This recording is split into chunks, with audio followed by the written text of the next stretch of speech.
Hi, good afternoon. My name is Eric Anderson. I'm the Chief Technology Officer at Synmax, and I want to thank you for joining our webcast today, where we are going to be talking about our soon-to-be-released near-term production forecast model. What makes it different, and how is satellite imagery and machine learning playing a key part in the creation of this model?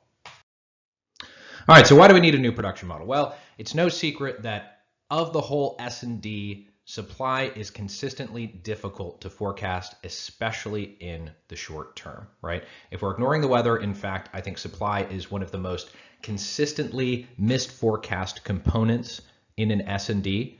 That is largely because of two reasons, right? The first one is we have tons and tons of fantastic data from the EIA and from state reporting agencies like the Texas Railroad Commission, but this data is lagged, and it's lagged by an average of 4 months. So we have to fill that lag in order to just get current information on what's happening with production, right?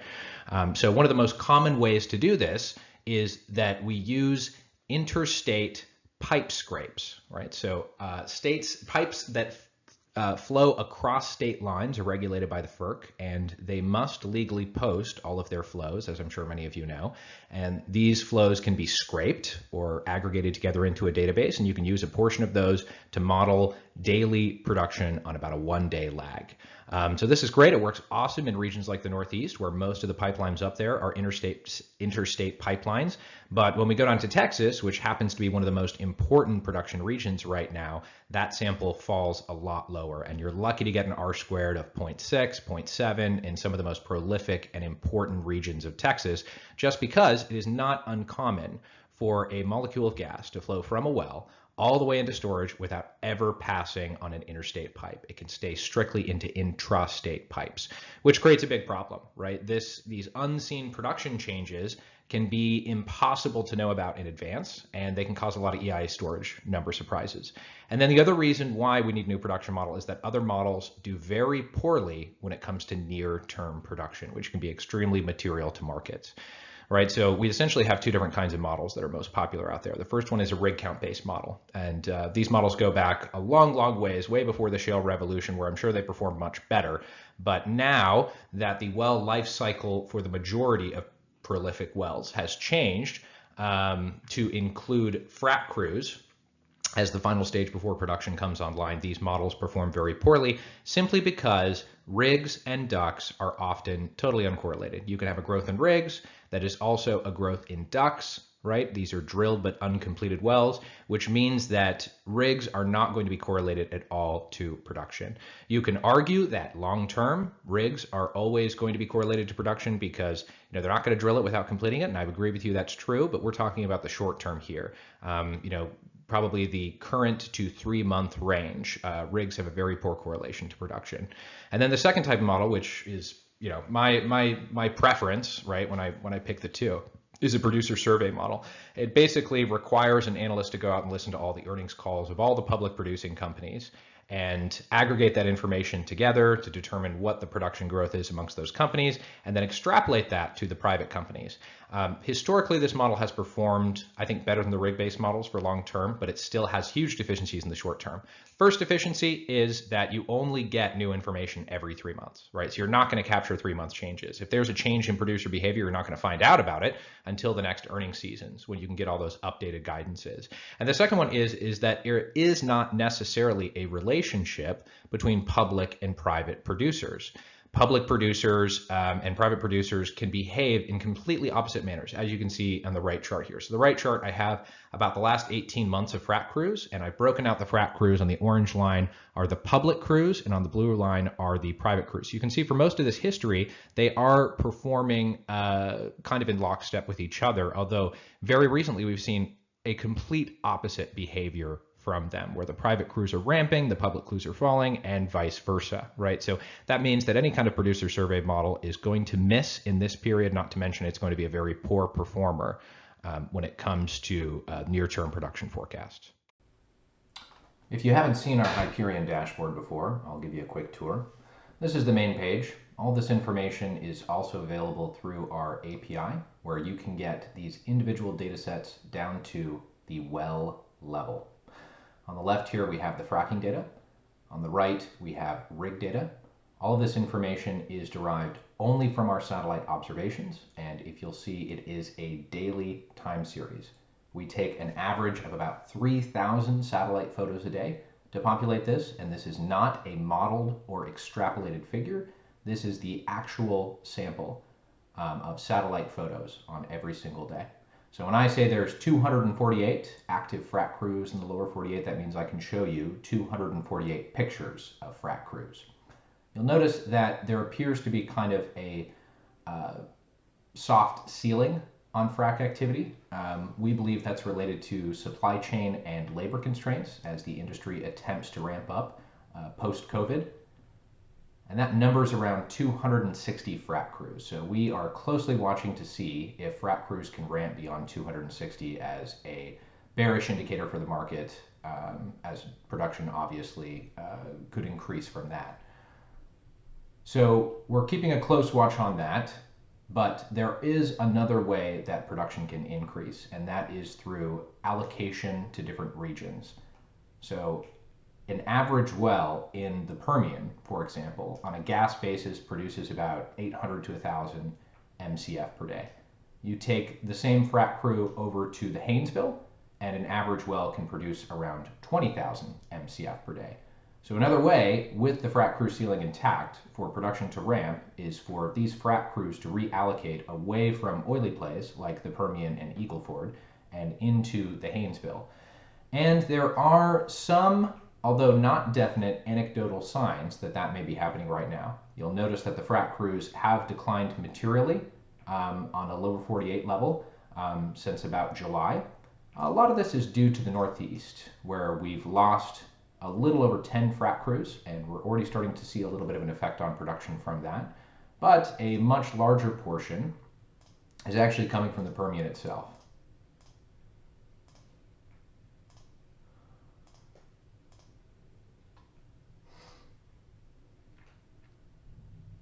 You can see a pretty steep decline here. Notice these numbers look pretty volatile. Well, it's important to keep in mind that the average frac job for a single well is only 3 days long. So that means there's only 3 daily observations that we would capture in here, and then there can be at least that many days between frac drops if a frac crew is moving from one well pad to the next. So this volatility is not a bug, it is actually a feature of the data set.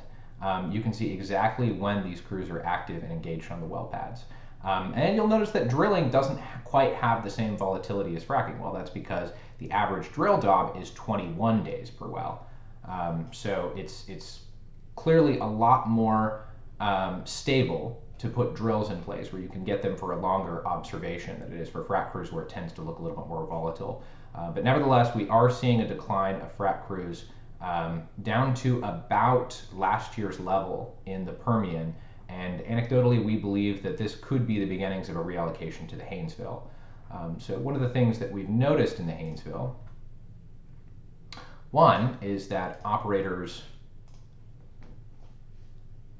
like Chesapeake have announced in their recent earnings call that they are divesting away from the Permian and from the Eagle Ford, and they are moving their crews into the Haynesville. Obviously, there's a big price incentive to favor gas over oil right now, and Chesapeake has made very clear that they're doing that. But you know, there are signs that other operators are moving to the Haynesville as well. ExxonMobil in particular has not had any frac crew presence in the Haynesville for almost 2 years, 20 months. It was January of 2021 that we last saw any frac crews in the Haynesville for ExxonMobil. However, they have been running their rigs, and so they've been building up a little bit of a DUC inventory in the Haynesville. And as you can see, just a couple days ago, we for the first time saw frac crews come back for ExxonMobil wells. The way that Exxon tends to operate, as you can look at the past, if you look at their DUC history here, they tend to complete all of their wells in short order because they seem to prefer capturing those efficiencies that come from mass completion. So you get these very quick drawdowns in wells when they bring their frac crews in. And it appears that they may be beginning to do just that now. These are very high producing wells. The first well that they're drawing down, or that they're completing right now, we're estimating it will have 13,000 MCF per day of initial production average in its first month. But the other 7 wells, there's 8 in total, are probably going to be closer to 20,000 each. So this is a pretty significant, potentially material slug of production coming into Haynesville. We're closely watching that. As I said, all this information is available down to the well level. We have tagged operators down to all the frac crews, down to all the rigs, down to all the completions and the DUCs. And you can pull that information either on our front-end portal, download it into an Excel right here, or you can use our API. If you're not very technically savvy, that stands for Application Programming Interface. And if you don't know what I'm talking about, no need to worry. Every single Hyperion contract comes with 40 developer hours of help. So the most common thing we get from our clients with that 40 hours is they want us to build out the automation in their system to keep their internal servers up to date. So we have a Python library called Synmax API Python that can very easily take care of all the pagination issues, take care of all the multi-threading issues, to pull our data back in a very quick, efficient, and accurate manner. And we're happy to take care of setting up that automation for you so you can have your own internal SQL server or some other type of database consistently updated with the most granular, well-level information coming straight out of our model. In addition to the fracking, rigs, completion, and DUC information, we also pull all the information back from the state agencies, right? So we have all the information from the Texas Railroad Commission, right? You can pull in production, not just for gas, for oil, and even water if you want to dig into the weeds too and see how flowback is going on particular wells. All that information is in our server. We have it at the well level, and then we've also taken care of aggregating it up to a county level. If you don't want to have to pull back all the individual wells, you just want to take a look at what production is from the Texas Railroad Commission or any of the other state agencies that we cover. You can do so very easily with our API. So what's different about Hyperion, right? Why do we believe we have the missing ingredient to build a better production forecast model than has ever been built before? Well, as I talked about in the Hyperion demo, it comes down to three distinct differences, right? The first one is we are the only product that is using daily commercial satellite imagery. That's very important because, like I said, the average frac job is only 3, maybe 7 days long, right? And so you really need that daily satellite imagery. We're taking 3,000 satellite photos a day to accomplish this in order to capture frac activity accurately, right? Our competitors, a lot of them go out and they just use the free European Space Agency data, which has a cadence of about once every 18 days. If you're only getting a picture once every 18 days, you're going to capture about maybe 20% of the frac jobs, right? And with that information, the best you can do is you can try and take that sample and gross it up to the mean and model it on a regional or sub-regional level.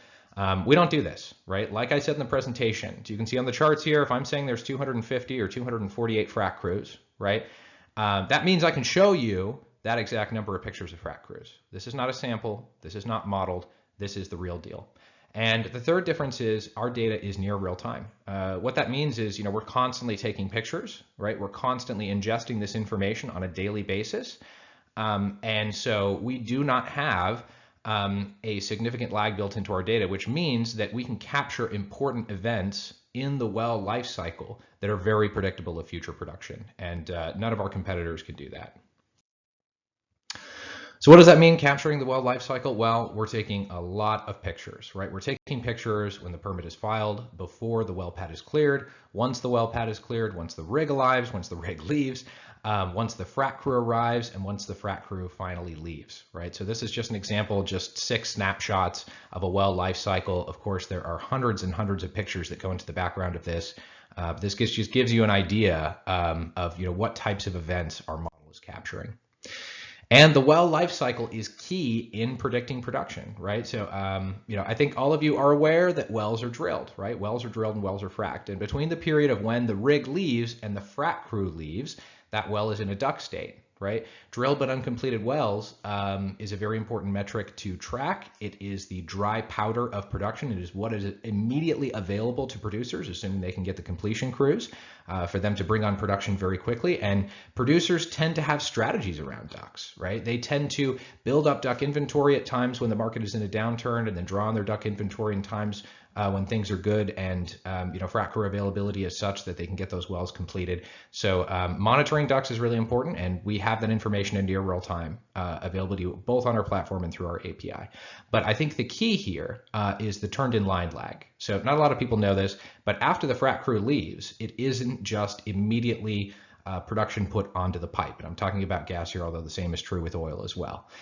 There's actually another stage that has to occur, and it's called a flowback crew. And the flowback crew has to take out all the water that was put into the well during the frac job, and that creates what's called a turned in line lag. The turned in line event is when the well is actually flowing on the pipe. And we're constructing models that aim to very accurately predict this turned in line lag, because it's the turned in line lag, which Rahul will get into in a minute, that is actually deterministic of when you see a completion show up and when the gas actually shows up on the pipeline. So this turn in line lag, which averages 38 days, is what gives our model short-term predictability. Talking about the model in whole, once we've modeled out the turn in line lag, there's essentially 3 total components to the model, right? So this is a well-level bottom-up production model that we're going to be releasing at the end of next month. And it operates in 3 parts, and these 3 parts are going to be completely public. So, well, I should say public to our subscribers, public to people who sign up for Hyperion. We are not just going to give you a line of our forecast, right? We're going to actually give you the well-level detail of our forecast. So you can see the top line of what we believe production is going to be next month, right? But you can also see the individual wells and all of our assumptions. And we're going to give you access to these 3 models. So turned in line model, when the frac crew leaves to when the well actually comes into production on the pipe. The IP model, which stands for initial production rate, and the decline model, which declines those well downs into their proper gas profile. Again, Rahul is going to talk about these 3 things in much more detail, so I'm not going to get into it right now. But what I want to point out is that our forecast is going to be a completely transparent forecast. So you are going to see every single well that we are expecting to come online, and you're going to have the power to be able to plug in your own assumptions into our model, generate your own forecast if you think you know better than us, right? So if you believe that we are wrong in one of our assumptions, we say a turn in line is going to be 20 days and you think it's going to be 25 days. You can go into the actual data and just manipulate and say 25 days and see the impact on production. Or you can plug in your own hypothetical wells. If you think that some producer is going to go into some play and they're going to drill a bunch of wells and you want to know what the impact on production would be, you can run that scenario analysis using our models, seeing what the IP rates would be for each individual drilling location, seeing what the declines would be, et cetera, et cetera.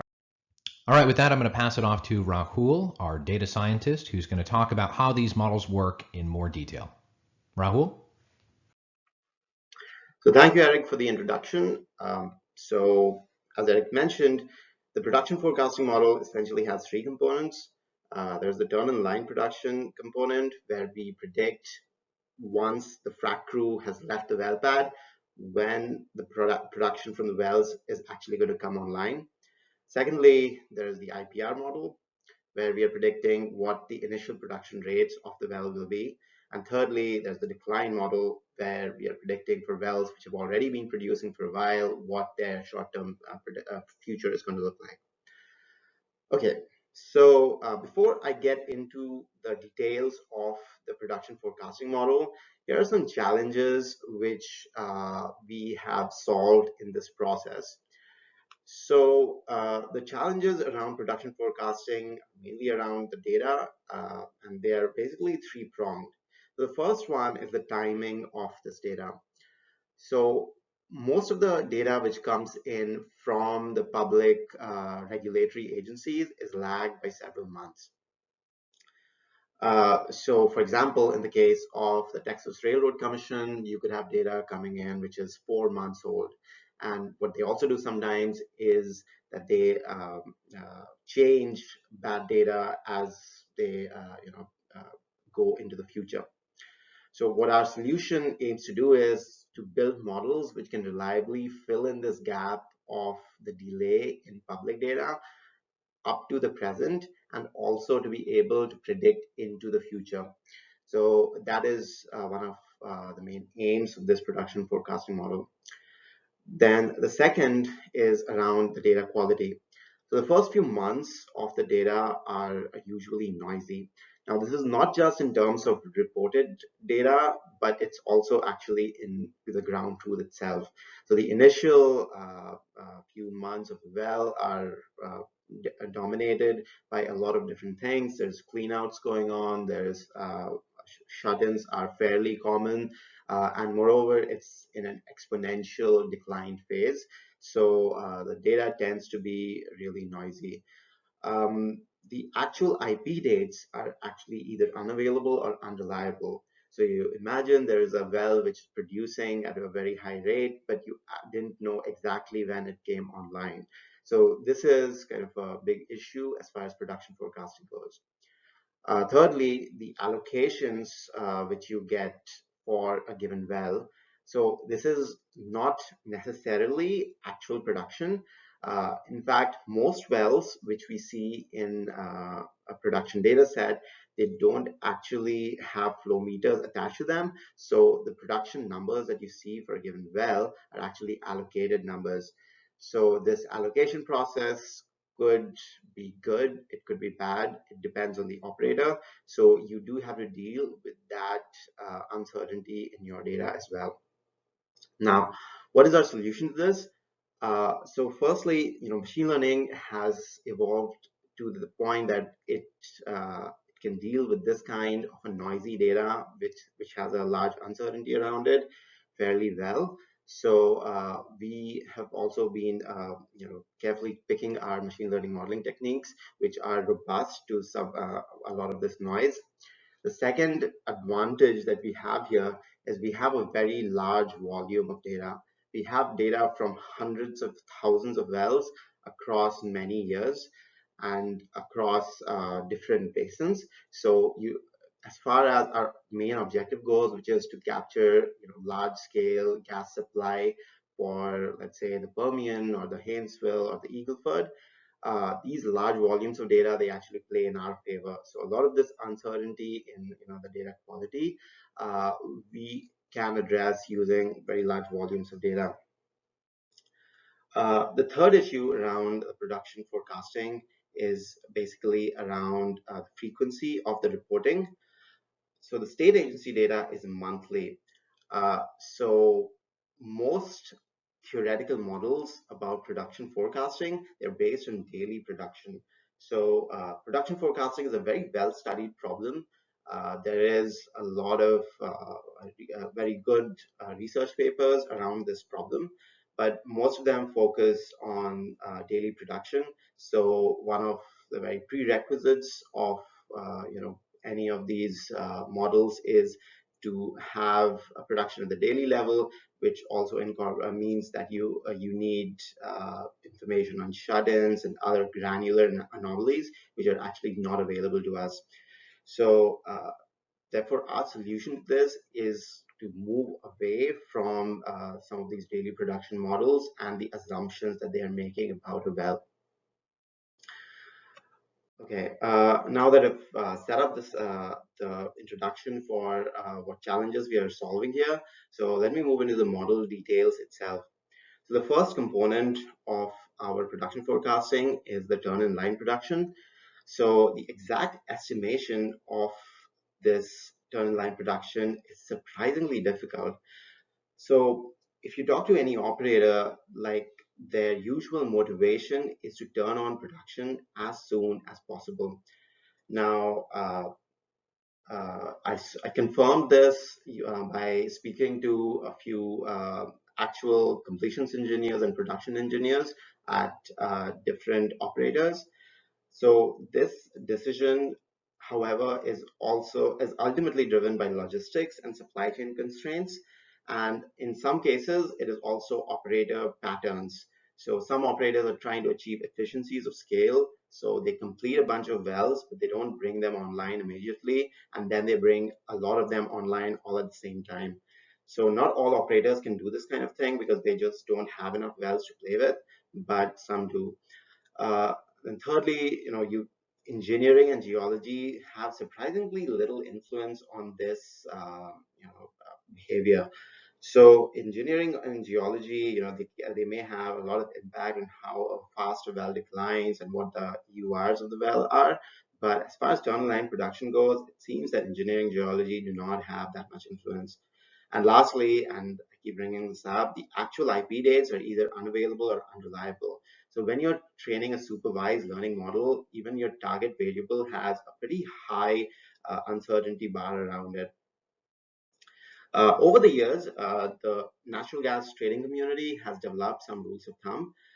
So, for example, an operator may bring their well online on a weekend or a given time of the year. Maybe you see a spike in operators turning their wells online, or it could be a given month. Maybe to line up with quarterly reporting. So there are some rules of thumb out there which have addressed this issue to some extent. Now, what are the model results that we are seeing? So on the right hand side, I'm showing you a distribution of the TIL values for a recent time period. As you can see, the TIL values actually span a very wide range. They can go from anywhere from 5 days all the way up to a few months. So, however, the mean value is around 38 days, which also seems to correspond to what completions engineers and production engineers have seen for their wells. So the prediction errors that we are seeing are around 17 days, which is compared to a standard deviation of 20 days in the data. So the prediction accuracy does have some uncertainty around it. But what we are aiming to do is bring this uncertainty down to within a week using high resolution data for turn in line crew monitoring. So our frac crew monitoring product, it can capture frac crews really accurately, but its resolution is not high enough for TIL crew. But we are now acquiring high resolution data which can capture TIL crews as well.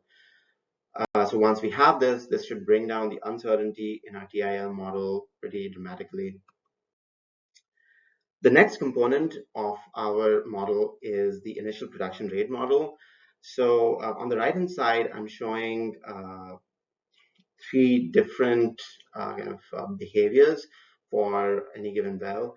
So the first one is, so to speak, the normal initial behavior of the well, where a well starts at a very high production rate and then exponentially declines down to a flat rate. The second one is the choked initial production. So the well, which was supposed to start at a very high rate, it is choked back by the operator, which could be for a variety of operational reasons.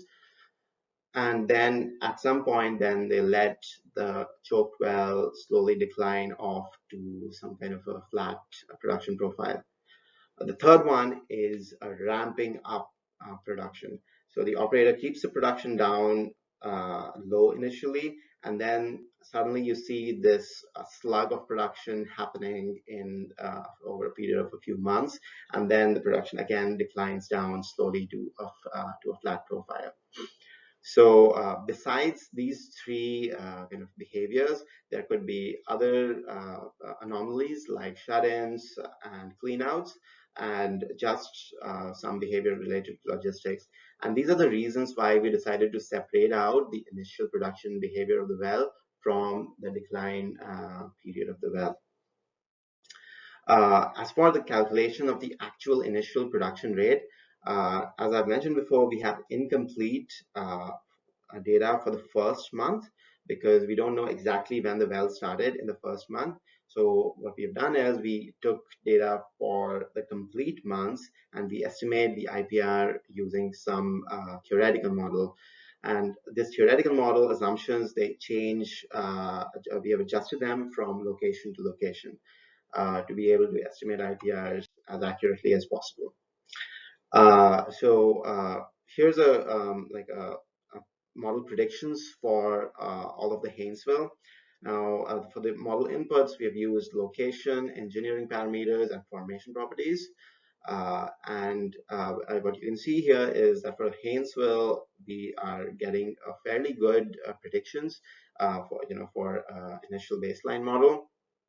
And we expect that as we kick in our high resolution turn in line crew monitoring, uh, our estimation for IPRs is going to improve a lot, because what we are aiming to do is to do TIL crew monitoring specifically for wells which we expect to produce a lot, and that means that our uncertainty around IPRs is going to reduce, and that also means that our ground truth estimation is going to be that much better. So we really expect that this IPR model accuracy is going to improve a lot going into the future. Okay, so that brings me to the last piece of the production forecasting model, which is the decline model. So as I mentioned earlier, this is applied after the TIL model and the IPR model have made their predictions, and now you enter into the decline model phase. And this model, it most closely corresponds to what theoretical decline curve analysis looks like.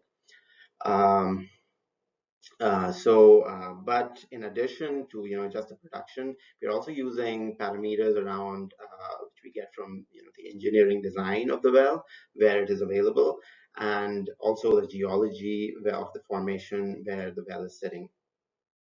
So because it's more flexible than just a straight up decline curve, it can capture behavior related to long term behavior of a well, such as what is the influence of a well spacing, completions designs, and geology.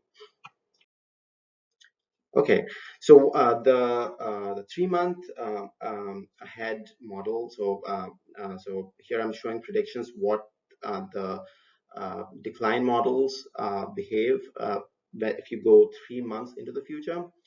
So 3-month ahead predictions versus actual for like a sample well. So that's what it looks like on the left hand side. As you can see, so there's the blue, orange, and green dots, where the green dots are the 3-month ahead predictions. So the 3-month ahead predictions, if you compare them to the 1-month ahead, you do see that there's more uncertainty around the 3-month ahead predictions. And so the uncertainty, it increases into the future as what you might expect.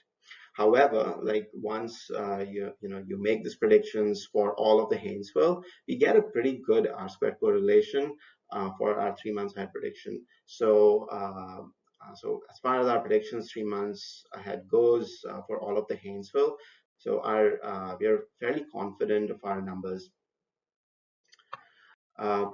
So what I did was, once I had predictions at the well level for all of the Haynesville, I aggregated up all of these numbers over the entire area, and basically to construct a picture of the total gas supply for, let's say, all of South Texas and all of Haynesville, Texas.